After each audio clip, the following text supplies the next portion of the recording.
So I have to start by telling you that The Gilded Age is my absolute favorite show on TV, and I always tell people that if you were to make a show that would be a Shadan show, The Gilded Age would probably be that show.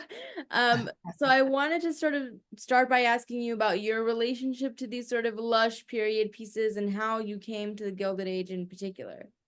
Yeah. Oh, well, I love to hear that you love it so much. That's always fun. I love it so much as well. And, I think back to like when I was 16 growing up in the South and like became obsessed with Edith Wharton. So um that world like filled up my like youthful imagination, my romantic imagination of what New York was like and wanting to go to New York, right? So I eventually did go to New York. It was quite different than the It 18. always is, yeah. Yeah, right. 1880s was quite a different world, but still, the romanticism of the world, but also there was like a real like truth. I felt an undertone of like rawness and realness, which I think the show does a really nice job of bringing in. Um, and yeah, it was one of those, Morgan Spector was in a feature I'd done, so I'd been alerted to like I couldn't wait till the show came out. And then when I saw it, I just fell in love with it. And when I had my initial interview, there were still a couple episodes left in the season. I was like watching every week when it came out, and I was just, uh like part of me was like, I wonder if I can get some insider information in this interview about what happens. 'Cause I was like dying to know, as I think we all are who get hooked on this show. You're always just so captivated by the drama, right? And wanting to know what's next always.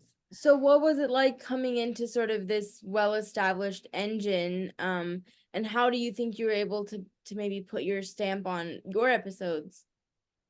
Yeah, I mean, I think like when I come in as a guest director, like when I'm making my own features, and I'm writing, directing, producing, editing, it's my party, right? And I'm inviting everyone to come join me. But when you step in as a guest director, you're really stepping into someone else's party. So I'm not going in to change the menu. My job is to find like the perfect pairing of wine, that when you bring it in and you pour that glass and someone, takes a bite of your host's food and then takes a sip of your wine, like the tastes explode in your mouth and the choice you've made has elevated the experience for all. Like that's how I like to think about it. My job as a guest director is really, coming in and honoring the world that's here and getting to know the people who've been working on it, getting to know, my cast and my crew, and getting to know them.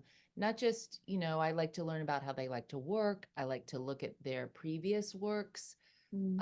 really learn them as artists, but also learn them as human beings and connect so that, my job I think of as to hold space for everyone to do their best work. And so learning who they are is part of how I can do that for them. So when I'm coming into a show like this, I'm learning everything I can, both about the show and about the people who've created such a beautiful show.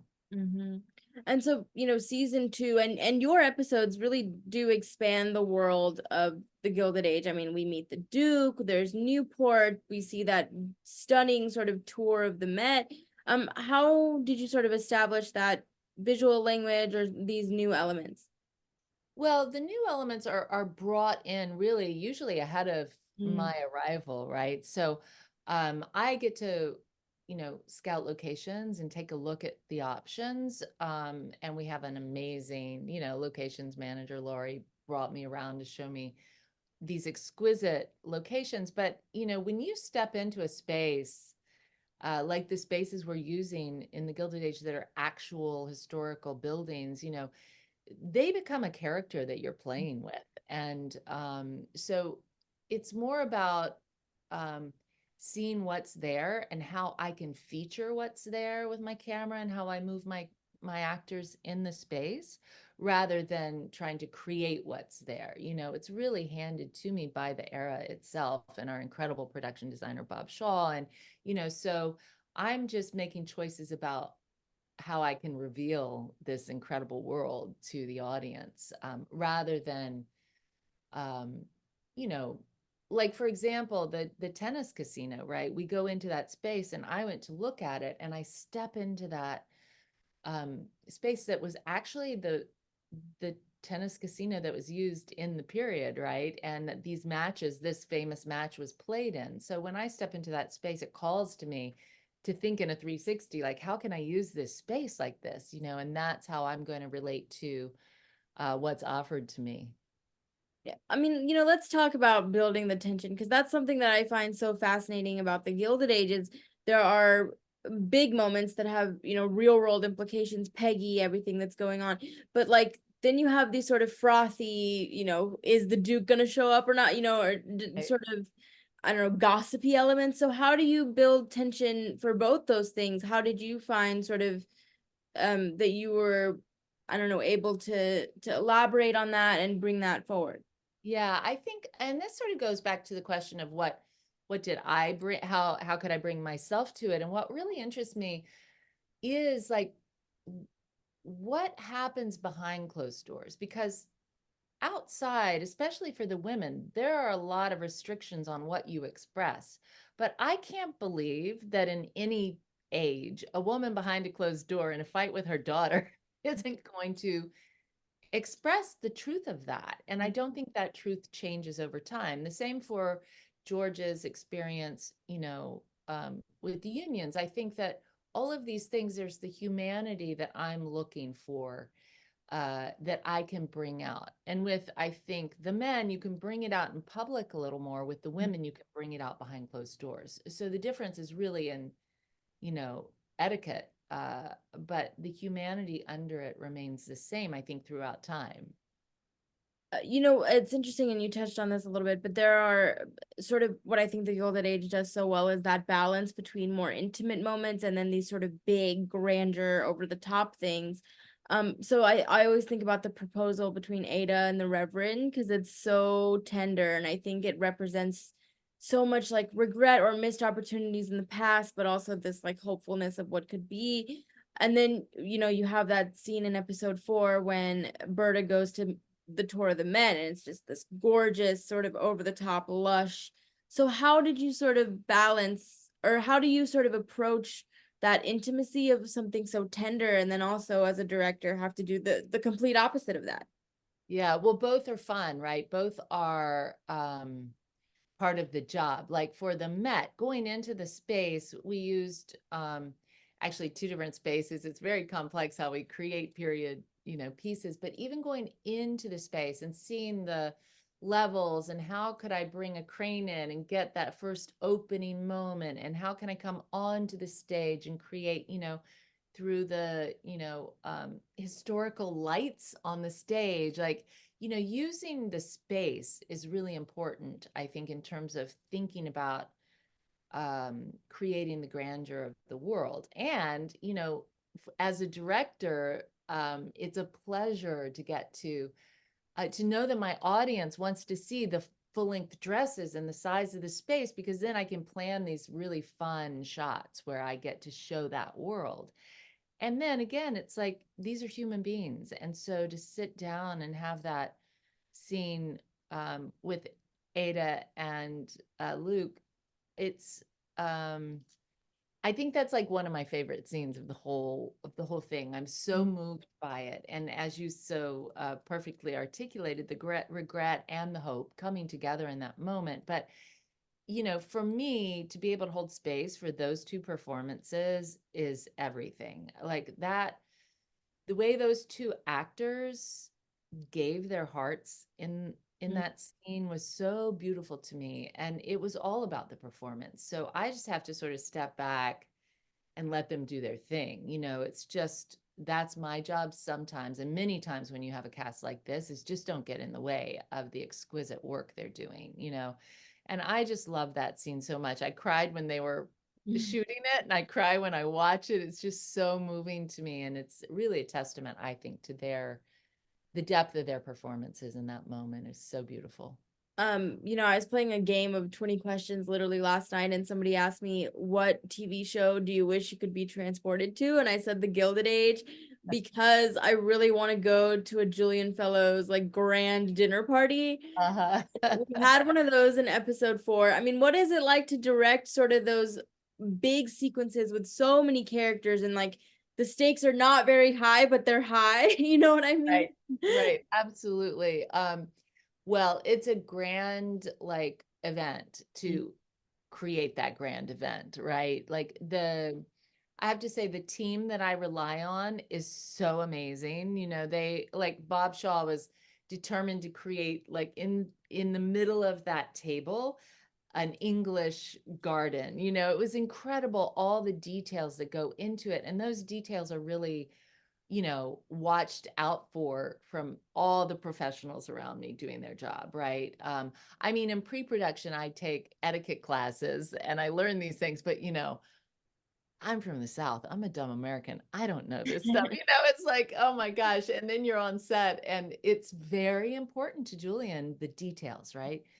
Details of exactly where the fork goes, exactly how you pick up a glass are so important to him. And luckily, I have people surrounding me who can say, Deborah, they didn't pick the fork up the right way, you know, because I'm not going to catch all of those. They're so specific. But it really is just it's really fun to be able to play with, you know, a scene of that size and to have a team of people supporting you so that you really can get details that, you know, are so pleasurable. As you said, it's like you want to be transported to one of those dinner parties.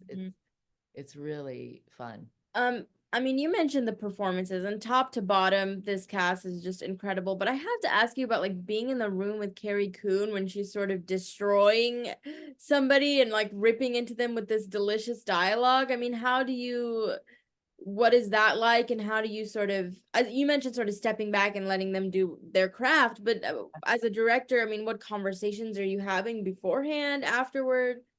Yeah, you know, like beforehand, it's very important to me, as I said, to hold space for this cast. So I like to connect with my cast in pre-production and have a conversation, maybe even a meeting over Zoom or even a cup of coffee, and really learn how they like a director to hold space for them because every actor is different. And so learning, you know, my approach to this particular person is important to me so that when we're on set, I know like, oh, this actor wants me to come up and give them a lot of feedback, or this actor wants me to just stand back unless there's something really important to say. You know, an actor here who wants me to talk about their personal life, and there's an actor here who wants me to talk to them about the imaginary circumstances of the story or the action they're playing.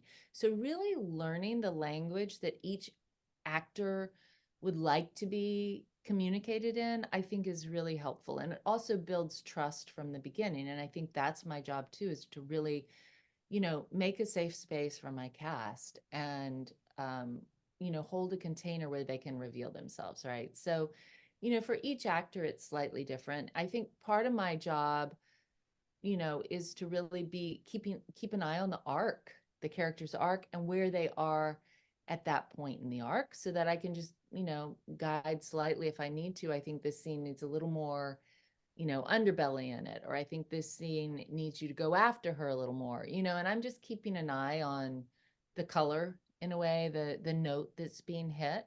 And I can go in and make a suggestion.